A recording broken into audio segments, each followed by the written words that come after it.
काश मुझे आधी रात को ये सब मालूम होता, बजाय सिर्फ सोने की कोशिश करने के।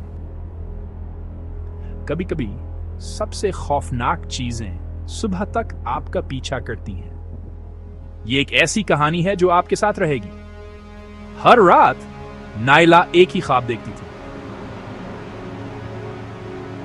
एक पुरानी इमारत, एक बंद दरवाजा, एक रोता हुआ बच्चा और कोई जो अंदर घुसने के लिए बेताब था। वो पसीने में शराबूर उठती।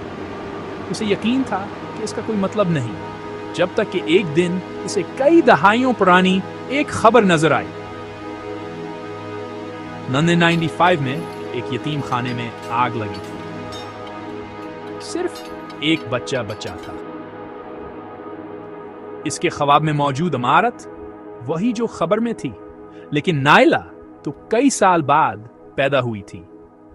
जवाबात की तलाश में वो खंडरात देखने गई और एक बूढ़ी औरत ने सरगोशी की, वही बहन, तुम इस बच्चे की बहन थी। तुम्हारी मौत से पहले शायद तुम यहां उसके दर्द को समझने आई हो। कुछ दर्द ख्वाबों के जरिए आप तक पहुंचता है और कुछ रिश्ते वो लाजवाल होते हैं।